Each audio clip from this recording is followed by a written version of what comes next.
അക്ലോറയുടെ പുതിയൊരു വീഡിയോയിലേക്ക് എല്ലാവർക്കും സ്വാഗതം. അപ്പോൾ കേറ്ററ്റിൻ്റെ സർവീസ് എക്സാം കഴിഞ്ഞു, അതിൻ്റെ പ്രൊവിഷണൽ ആൻസർ കീ വന്നു. അതേപോലെ തന്നെ അടുത്തൊരു കോമൺ കേറ്ററ്റ് എക്സാമിന് വേണ്ടി നിങ്ങളിങ്ങനെ വെയിറ്റ് ചെയ്തിരിക്കുകയാണ് അല്ലേ. അപ്പോൾ ഈ കേറ്ററ്റിൻ്റെ പ്രൊവിഷണൽ ആൻസർ കീ നോക്കിയപ്പോൾ തന്നെ നല്ല മാർക്ക് സ്കോർ ചെയ്തവരുണ്ട്, വിചാരിച്ചത്ര മാർക്ക് സ്കോർ ചെയ്യാൻ പറ്റാത്ത ടീച്ചേഴ്സ് ഉണ്ട്. അപ്പോൾ അതിൻ്റെ ഒരു നിരാശയും വിഷമമൊക്കെ സ്വാഭാവികമായിട്ടുണ്ടാകും അല്ലേ. അതുപോലെ തന്നെ പലതവണ കേറ്ററ്റിൻ്റെ എക്സാം എഴുതിയിട്ട് പരാജയപ്പെട്ട് അല്ലെങ്കിൽ നേടാൻ കഴിയാതെ പ്രയാസപ്പെട്ട് നിൽക്കുന്നവരുണ്ട്. അപ്പോൾ ഇവരുടെയൊക്കെ ഒരു മനസ്സിൽ പൊതുവെ ഉണ്ടാകുന്നൊരു ചോദ്യം, ഇനി എങ്ങനെ പഠിച്ചാലാണ് ഇത് നേടാൻ സാധിക്കുക എന്നുള്ളതാണ്. ആ ഒരു ക്വസ്റ്റ്യൻ ആണ് എല്ലാവരുടെയും മനസ്സിലുള്ളത്. കേട്ടിട്ട് ഇനി എങ്ങനെ പഠിച്ചാലാണ് നേടിയെടുക്കാൻ ഞങ്ങൾക്ക് പറ്റുക. അപ്പോൾ കമൻറ്റിലൂടെയും ചോദിക്കുന്നുണ്ട്, സാർ ഇനി എങ്ങനെ പഠിച്ചാലാണ്. ഇപ്പോൾ ടീച്ചേഴ്സിനെ സംബന്ധിച്ചിടത്തോളം നമുക്കറിയാം, സർവീസിലുള്ളവരെ സംബന്ധിച്ചിടത്തോളം അവർക്കിപ്പോൾ ഒത്തിരി ടൈം ഇതിനു വേണ്ടി സമയം ചിലവഴിക്കാനുള്ള സമയമൊന്നും അവർക്ക് ഉണ്ടാവില്ല അല്ല, ഒരുപാട് വർക്കുകളും കാര്യങ്ങളൊക്കെ ഉള്ളപ്പോൾ. പക്ഷേ നമ്മൾ കുറച്ച് ഭാഗങ്ങൾ, പ്രധാനപ്പെട്ട ഭാഗങ്ങളെങ്കിലും ഫോക്കസ് ചെയ്ത് പോയെങ്കിൽ മാത്രമേ നമുക്ക് നേടിയെടുക്കാൻ സാധിക്കുള്ളൂ.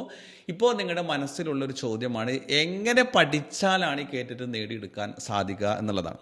അപ്പോൾ നമുക്ക് നോക്കാം, അതിൻ്റെ ഒരു സിസ്റ്റമാറ്റിക് ആയിട്ടുള്ള ഒരു പഠനം നിങ്ങൾക്കുണ്ടെങ്കിൽ തീർച്ചയായിട്ടും നേടിയെടുക്കാൻ പറ്റാവുന്ന ഒന്നേ ഉള്ളൂ. പലപ്പോഴും ആ ഒരു സ്റ്റഡിയിലുള്ള അല്ലെങ്കിൽ പഠനത്തിലുള്ള പോരായ്മ തന്നെയാണ് നമുക്ക് എന്ത് ചെയ്യുന്നത്, ഈ കേറ്ററ്റ് നേടാൻ നമ്മളെ തടസ്സപ്പെടുത്തുന്നത്. പിന്നെ നമുക്കറിയാം, ചില സബ്ജക്റ്റുകളൊക്കെ ഇപ്പോൾ കഴിഞ്ഞ എക്സാം കഴിഞ്ഞപ്പോൾ ചിലത് ടഫാക്കിയൊക്കെ പരീക്ഷ കൊടുത്തിരുന്നു, ടഫാണ് എന്നൊക്കെ പറഞ്ഞ് കുട്ടികൾ കമൻറ്റ് ചെയ്യുന്നുണ്ട്. ഓക്കെ, അപ്പോൾ നമ്മൾ എത്രത്തോളം ഒരു ടോപ്പിക്കിനെ, എത്രത്തോളം ഒരു വിഷയത്തെ കാണുന്നോ അതിനനുസരിച്ച് നമുക്ക് എന്ത് ചെയ്യാൻ പറ്റും, നമ്മുടെ പഠനം എളുപ്പമാകും, നമുക്ക് നേടിയെടുക്കാനും എളുപ്പമാകും. അപ്പോൾ എങ്ങനെ പഠിച്ചാലാണ് നേടിയെടുക്കാൻ പറ്റുക എന്നുള്ള ചോദ്യത്തിന് ഒന്ന് രണ്ട് കാര്യങ്ങളാണ് ഇന്നത്തെ വീഡിയോയിലൂടെ നിങ്ങളുമായിട്ട് ഷെയർ ചെയ്യുന്നത്. നിങ്ങൾ ആദ്യം ശ്രദ്ധിക്കേണ്ട ഒരു കാര്യം, നമുക്കറിയാം ഇപ്പോൾ കേറ്ററ്റ് പഠിക്കുന്ന സർവീസിലുള്ള ടീച്ചേഴ്സ് ആകട്ടെ, അതല്ലെങ്കിൽ നോർമൽ ആയിട്ടുള്ള ഒരു കുട്ടിയാകട്ടെ, പലപ്പോഴും അവരെന്ത് ചെയ്യുന്നു, സിലബസിനെ ഫോക്കസ് ചെയ്ത് അല്ലെങ്കിൽ വലിയ വലിയ ടഫായിട്ടുള്ള വിഷയങ്ങൾ പഠിച്ച് ഇതെനിക്ക് പറ്റില്ല എന്നൊരു മാനസികാവസ്ഥയിലേക്ക് കൊണ്ടെത്തിക്കുന്നു. നമുക്കറിയാം, പരീക്ഷവൻ സിലബസ് തന്നിട്ടുണ്ട്, തീർച്ചയായിട്ടും സിലബസ് ഫോക്കസ് ചെയ്യണം അല്ലേ. ഏതൊരു പരീക്ഷയ്ക്കും ഏതൊരു എക്സാമിനും സിലബസ് ഉണ്ട്, ആ സിലബസ് ഫോക്കസ് ചെയ്യണം. പക്ഷെ ആ സിലബസ് ഫോക്കസ് ചെയ്തതിനേക്കാൾ മുമ്പ് നമ്മൾ ട്രാക്കിലേക്ക് വരിക എന്നുള്ളതാണ്. നമ്മുടെ മൈൻഡ് ഒന്ന് ട്രാക്കിലേക്ക് വരിക, ഒരു കോൺഫിഡൻസ് ലെവൽ കൂടി വരിക എന്നുള്ളതാണ്. കാരണം അത് വന്നു കഴിഞ്ഞിട്ടുണ്ടെങ്കിൽ ഈ പറയുന്ന ഈ സിലബസ് എന്നല്ല ഏത് സിലബസും വളരെ സിമ്പിളായിട്ട് നമുക്ക് കയ്യിലൊതുക്കാൻ സാധിക്കും. അപ്പോൾ ആ ഒരു ട്രാക്കിലേക്ക് വരാത്തത് കൊണ്ടും ഒരു കോൺഫിഡൻസ് ഇല്ലാത്തത് കൊണ്ടും എന്താണ്, പലപ്പോഴും ഈ സിലബസ് പോലും കംപ്ലീറ്റ് ചെയ്യാത്ത ആളുകളുണ്ടാകും.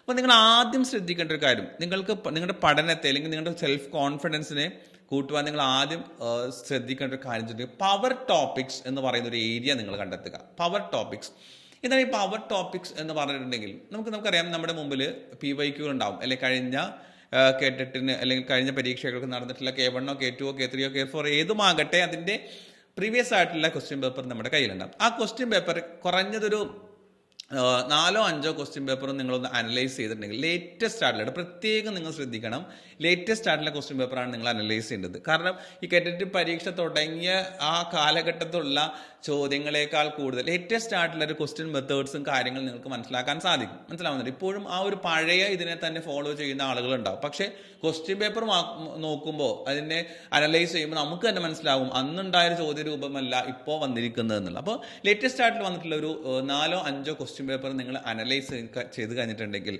അതിൽ പലപ്പോഴും കുട്ടികൾ ചെയ്യുന്ന വെച്ചിട്ടുണ്ടെങ്കിൽ അതിൻ്റെ ചോദ്യഭാഗങ്ങൾ അവർ പഠിക്കും അല്ലേ. ക്വസ്റ്റ്യൻസ് അവരെന്ത് ചെയ്യുന്നു, പഠിക്കാം. ഓക്കെ, ഫൈൻ, നല്ലതാണ്. പ്രീവിയസ് ക്വസ്റ്റ്യൻസ് അനലൈസ് ചെയ്യുന്നത്, പഠിക്കുന്നത് നല്ലതാണ്. പക്ഷെ അതോടൊപ്പം നിങ്ങൾ ശ്രദ്ധിക്കേണ്ട ഒരു കാര്യം വെച്ചിട്ടുണ്ടെങ്കിൽ, ആ ടോപ്പിക്കുകൾ കൂടി, അഥവാ ആ ചോദ്യം, ഇപ്പോൾ ഒരു ചോദ്യം PYQ ആയിട്ടൊരു ചോദ്യം വന്നു എന്ന് വിചാരിക്കും, ഒരു ക്വസ്റ്റ്യൻ വന്നു, ആ ക്വസ്റ്റ്യൻ ഏത് ടോപ്പിക്കിൽ നിന്നാണ് എന്ന് നിങ്ങൾ നോട്ട് ചെയ്ത് നോക്കുക. ഏത് ടോപ്പിക്കിൽ നിന്നാണ് ആ ക്വസ്റ്റ്യൻ വന്നിട്ടുള്ളത് എന്നൊന്ന് നോട്ട് ചെയ്ത് നോക്കുക. മനസ്സിലാവുന്നുണ്ടോ? അപ്പോൾ അങ്ങനെ നമുക്കറിയാം, ചില ക്വസ്റ്റ്യൻസ് ഒക്കെ കാണുമ്പോൾ 2, 3 തവണയൊക്കെ ആവർത്തിച്ച് നല്ല ചോദ്യങ്ങളുണ്ടാകും. ആ ചോദ്യം വന്നിട്ടുള്ള ടോപ്പിക്കിനെ നിങ്ങൾ ഫോക്കസ് ചെയ്യുക. ആ ടോപ്പിക്കാണ് പവർ ടോപ്പിക്സ് എന്ന് പറയുന്നത്. Okay, power topics. ഈ പവർ ടോപ്പിക് എന്ന് പറഞ്ഞിട്ടുണ്ടെങ്കിൽ 2 or അതിൽ കൂടുതലോ PYQ ആയിട്ട് ചോദ്യങ്ങൾ വന്നിട്ടുള്ള ടോപ്പിക്കുകളാണ്. അപ്പോൾ ഈ പവർ ടോപ്പിക്കുകളെ നിങ്ങൾക്ക് തന്നെ അനലൈസ് ചെയ്ത് കണ്ടെത്തുവാൻ സാധിക്കും. അങ്ങനെ വെച്ചുകൊണ്ട് നിങ്ങൾ ആദ്യം എന്ത് ചെയ്യുക, അതിനെ ഫോക്കസ് ചെയ്ത് പഠിക്കാം.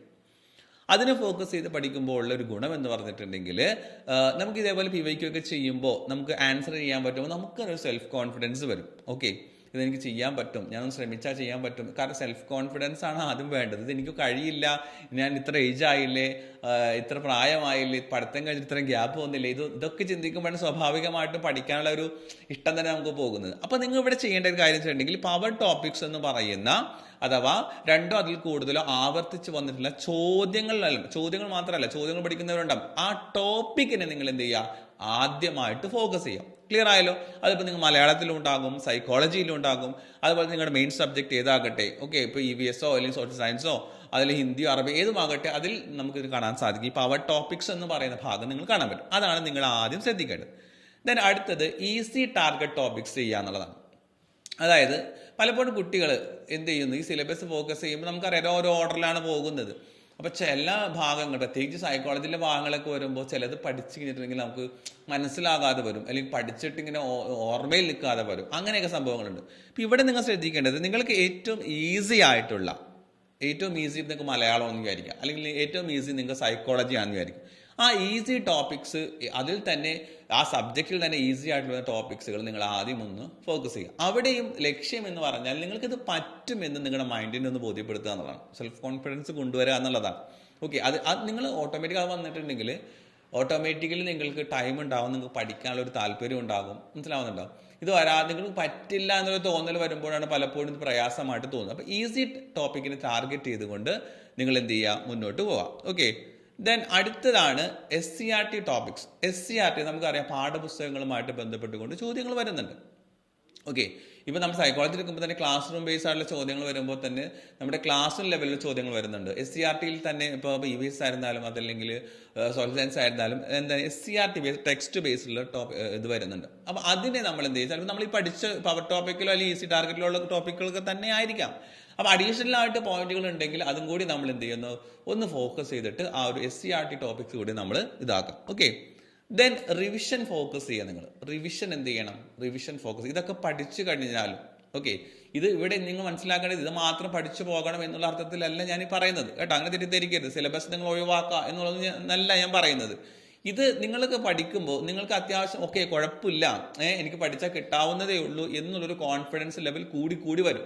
അങ്ങനെ വരുമ്പോൾ ഈ പവർ ടോപ്പിക് ഈസി ടാർഗറ്റ് കഴിയുമ്പോൾ തന്നെ ഏകദേശം കുറേ ഭാഗങ്ങൾ നിങ്ങൾക്ക് കവർ ചെയ്യാൻ സാധിക്കും. എന്നിട്ട് സിലബസിൽ ബാക്കിയുള്ള ഭാഗങ്ങളെ നിങ്ങൾ എന്ത് ചെയ്യുക, ഒന്ന് ഫോക്കസ് ചെയ്തിട്ട് പഠിക്കാം. ഇവിടെയാണ് ഇതിന് ശേഷം റിവിഷനെ ഫോക്കസ് ചെയ്യുക എന്നുള്ളൊരു ഏരിയ വരുന്നത്. പലപ്പോഴും ഈ പറയുന്ന ഒരു പരാതി എന്ന് പറഞ്ഞെങ്കിൽ ഓർത്തിട്ട് കിട്ടുന്നില്ല, മറന്നു പോകുന്നു, കൺഫ്യൂഷൻ ആകുന്നു, ഇങ്ങനെയൊക്കെയാണ് പലപ്പോഴും വരുന്നത്. അപ്പം ഇതിൻ്റെ മെയിൻ കാരണം എന്ന് പറഞ്ഞിട്ട് എന്തുകൊണ്ട് കൺഫ്യൂഷൻ വരുന്നു, എന്തുകൊണ്ട് മറന്നു പോകുന്നു എന്ന് പറഞ്ഞിട്ടുണ്ടെങ്കിൽ റിവിഷൻ എന്ന സംഭവം ഇല്ലാത്തതുകൊണ്ടാണ്. ഒരു പ്രാവശ്യം പഠിച്ചു കഴിഞ്ഞാൽ ഇത് കിട്ടി എന്നുള്ളതാണ് പോരാ. കുറഞ്ഞതൊരു 3 തവണ, ഏറ്റവും കുറഞ്ഞതാണ്ട് പറഞ്ഞാൽ 3 തവണ, 4 തവണ, പിന്നെയും 5 തവണ, പിന്നെ ഇങ്ങനെ നമ്മൾ എത്രത്തോളം റിവിഷൻ ചെയ്യുന്നു അത്രത്തോളം നമ്മുടെ മെമ്മറിയിൽ അതെന്ത് ചെയ്യും, നിൽക്കും. ക്ലിയർ ആകണ്ട. പിന്നെ നിങ്ങൾ ശ്രദ്ധിക്കേണ്ടത് പവർ ടോപ്പിക്സ്, ഈസി ടോപ്പിക്, പ്രത്യേകിച്ച് പവർ ടോപ്പിക്കുകൾ വരുമ്പോൾ നിങ്ങൾക്ക് എന്തെങ്കിലുമൊക്കെ ചെറിയ കോഡുകളോ കണക്ഷൻസോ എന്തെങ്കിലുമൊക്കെ സംഭവങ്ങളൊന്ന് കണക്ട് ചെയ്ത് പഠിക്കുന്നത് നിങ്ങൾക്ക് ബെറ്റർ ആകും. കാരണം അത് നിങ്ങൾക്ക് ഓർത്തെടുക്കുമ്പോൾ ഞാൻ പറഞ്ഞില്ലേ, ചില ക്വസ്റ്റ്യൻസ് നമ്മൾ കാണുമ്പോൾ തന്നെ ആൻസറിലേക്ക് എത്തുന്നു. അത് ചെയ്യാൻ പറ്റുമ്പോൾ നിങ്ങൾക്ക് ഉണ്ടാകുന്ന ഒരു സന്തോഷം, പ്രത്യേകിച്ച് എക്സാം ഹോളിൽ അത് അനുഭവിച്ചവർക്ക് അറിയാം. ഓക്കെ, ഇതൊരു കൺഫ്യൂഷൻ അല്ല, ഇതാണ് ഇതിൻ്റെ ആൻസർ എന്ന് നിങ്ങൾക്ക് എത്താൻ പറ്റുന്നത് ചിലപ്പോൾ ചില കോഡുകളോ ടിപ്സുകളോ വെച്ച് നിങ്ങൾ പഠിക്കുന്നുകൊണ്ടാണ്. സോ അതിനെ ഫോക്കസ് ചെയ്തുകൊണ്ടും നിങ്ങൾക്ക് എന്ത് ചെയ്യാം, മുന്നോട്ട് പോകാം. ഓക്കെ, റിവിഷൻ മസ്റ്റാണ്. ഈ റിവിഷനിലാണ് നിങ്ങൾ ടോപ്പിക് റിവിഷൻ ചെയ്യുന്നതോടൊപ്പമാണ് നിങ്ങൾ എന്ത് ചെയ്യുന്നത്, കുറേ ക്വസ്റ്റ്യൻസും പ്രാക്ടീസ് ചെയ്യേണ്ടത്. മനസ്സിലാവേണ്ട, ക്വസ്റ്റ്യൻസ് പ്രാക്ടീസ് ചെയ്ത് നിങ്ങൾ പഠിക്കാം. ഓക്കെ, അപ്പോൾ ക്വസ്റ്റ്യൻസ് പ്രാക്ടീസ് ചെയ്യുമ്പോൾ ആ ക്വസ്റ്റ്യൻ മെത്തേഡുകൾ നിങ്ങൾക്ക് മനസ്സിലാക്കാൻ സാധിക്കും, ആ ക്വസ്റ്റ്യൻ്റെ രൂപത്തെക്കുറിച്ച് നിങ്ങൾക്ക് മനസ്സിലാക്കാൻ സാധിക്കും. ഓക്കെ, അപ്പോൾ പഠനം തുടങ്ങേണ്ടത് നിങ്ങൾ എൻ്റെ ഒരു അഭിപ്രായമാണ് പറയുന്നത് കേട്ടോ. ഇപ്പം നിങ്ങൾ പലർക്കും ചിലപ്പോൾ സിലബസ് ആദ്യം പഠിച്ചു തുടങ്ങണമെന്നുണ്ടാവും. സോ അങ്ങനെയാണെങ്കിൽ അങ്ങനെ ചെയ്യാം. പക്ഷേ നിങ്ങൾ സെൽഫ് കോൺഫിഡൻസ് ലെവൽ കൂട്ടിക്കഴിഞ്ഞിട്ടുണ്ടെങ്കിൽ ഏത് സിലബസ് സിമ്പിളായിട്ട് നിങ്ങളുടെ കയ്യിലേക്ക് ഒതുക്കാൻ സാധിക്കും. അപ്പോൾ ഏറ്റവും നിങ്ങൾ ശ്രദ്ധിക്കേണ്ട പവർ ടോപ്പിക് തന്നെയാണ്. അത് വെച്ചിട്ട് നിങ്ങൾ എന്ത് ചെയ്യുക, പഠനം തുടങ്ങുക. അതല്ലെങ്കിൽ ഈസി ടോപ്പിക്സ് ആയി നിങ്ങൾക്ക് ഏറ്റവും ഈസി ആയിട്ടുള്ള, പലർക്കും പലതായിരിക്കും ഈസി, ആ ടോപ്പിക് വെച്ചിട്ട് തുടങ്ങും. ഓക്കെ, അപ്പോൾ അങ്ങനെ നല്ല രൂപത്തിൽ പഠിച്ചു കഴിഞ്ഞിട്ടുണ്ടെങ്കിൽ ഒരു പ്രയാസവും വിചാരിക്കണം എനിക്ക് കിട്ടില്ല എന്നുള്ളൊരു തോന്നൽ തന്നെ നിങ്ങളുടെ മനസ്സിൽ നിന്നുമാകും. അപ്പോൾ അടുത്ത വരുന്ന ഒരു നോട്ടിഫിക്കേഷന് വേണ്ടി നേരത്തെ തന്നെ നിങ്ങൾ എന്ത് ചെയ്യുക, പ്രിപ്പറേഷൻ തുടങ്ങും, നേരത്തെ തന്നെ പഠിച്ചു തുടങ്ങും. നോട്ടിഫിക്കേഷൻ വന്നു കഴിഞ്ഞിട്ടല്ല, നോട്ടിഫിക്കേഷൻ വന്നു കഴിഞ്ഞാൽ അധികം പഠിക്കാനുള്ള ടൈമൊന്നും നമുക്ക് ഉണ്ടാവില്ല. അപ്പോൾ നേരത്തെ തന്നെ നിങ്ങൾ എന്ത് ചെയ്യുക, നോട്ടിഫിക്കേഷൻ വരുന്നതിന് മുമ്പ് പഠിച്ചു കഴിഞ്ഞിട്ടുണ്ടെങ്കിൽ നമുക്കൊരു സമാധാനമാണ്. ഇത്രയും ഞാൻ പഠിച്ചു കഴിഞ്ഞല്ലോ, ഇത്രയും ഞാൻ കവർ ചെയ്ത് കഴിഞ്ഞല്ലോ എന്നുള്ളൊരു സമാധാനം. ആ സമാധാനത്തിൽ നിന്ന് തന്നെ നിങ്ങൾക്ക് നോട്ടിഫിക്കേഷൻ വരുമ്പോൾ ബാക്കിയുള്ള ഡേയ്സ് എന്ത് ചെയ്യാം, ബാക്കിയുള്ള ഭാഗങ്ങളും കവർ ചെയ്യാൻ സാധിക്കും. അപ്പോൾ അതിനുവേണ്ടി നിങ്ങൾ നേരത്തെ തന്നെ തുടങ്ങുക, പഠനം തുടങ്ങുക, പഠിച്ചു തുടങ്ങുക, സിലബസ് കവർ ചെയ്യാൻ ശ്രമിക്കുക. ഓക്കെ, അപ്പോൾ ഇതായിരുന്നു ഇന്നത്തെ ഒരു വീഡിയോ. നമ്മുടെ അക്ലോറയിൽ നിങ്ങൾക്ക് അറിയാവുന്നതുപോലെ എന്ത് ചെയ്യുന്നു, ഒരുപാട് കുട്ടികൾക്ക് കേട്ടിട്ട് നേടിക്കൊടുത്തിട്ടുള്ള അല്ലെങ്കിൽ സഹായിച്ചിട്ടുള്ള, അതിനെ സപ്പോർട്ട് ചെയ്തിട്ടുള്ള ഒരു സ്ഥാപനം കൂടിയാണ്. ഞാൻ പറയാൻ നിങ്ങൾക്കറിയാം, എൻ്റെ ഒരു വാക്കിൻ്റെ ആവശ്യമില്ല. കാരണം ഇത് നമ്മുടെ നമ്മുടെ യൂട്യൂബ് ക്ലാസ്സിൻ്റെ താഴെ വരുന്ന കമൻസ് അത് മാത്രം മതി. ഞങ്ങളൊന്നും പ്രത്യേകിച്ച് അക്ലോറ പറയേണ്ട ആവശ്യകതയില്ല. അപ്പോൾ അവർക്ക് എത്രത്തോളം ഇത് ഹെൽപ്ഫുള്ളായി എന്നുള്ളത് ആ കമൻസ് എടുത്ത് നോക്കുമ്പോൾ തന്നെ നിങ്ങൾക്ക് മനസ്സിലാകും. ഓക്കെ, അപ്പോൾ നമ്മുടെ അക്ലോറയിൽ ഇതുപോലെ K1 K2 അതുപോലെ K3 ലാംഗ്വേജ് അതുപോലെ K4 ലാംഗ്വേജസ് ഒക്കെ നമ്മുടെ ഇതിനകത്ത് നടക്കുന്നുണ്ട്. അപ്പോൾ ഇതിൻ്റെ കോഴ്സ് ഡീറ്റെയിൽസ് അറിയാൻ, ജോയിൻ ചെയ്യാൻ താല്പര്യമുള്ളവർ സ്ക്രീനിൽ കാണുന്ന നമ്പറിൽ കോൺടാക്ട് ചെയ്യാം. ഇനി അതല്ല, നിങ്ങൾക്ക് ഒറ്റയ്ക്ക് പഠിക്കാനുള്ളൊരു കോൺഫിഡൻസ് ഉണ്ടെങ്കിൽ ഓക്കെ, അങ്ങനെ പഠിക്കാം. പക്ഷെ പഠനം നേരത്തെ തുടങ്ങുക. ഈ പറഞ്ഞതുപോലെ സെൽഫ് കോൺഫിഡൻസ് ഉയർത്തിക്കൊണ്ട് വരുന്ന ഒരു പഠന രീതിയെ നിങ്ങൾ എന്ത് ചെയ്യുക, ഫോക്കസ് ചെയ്യും. ഓക്കെ, അപ്പോൾ ഇന്നത്തെ വീഡിയോ നിങ്ങൾക്ക് യൂസ്ഫുൾ ആയെന്ന് വിചാരിക്കുകയാണ്. അടുത്തൊരു വീഡിയോയുമായി കേട്ടതുമായി ബന്ധപ്പെട്ടുള്ള ക്ലാസ്സുകളുമായി നമുക്ക് അടുത്ത വീഡിയോയിൽ കാണാം. അതുവരെ എല്ലാവർക്കും ബൈ ബൈ.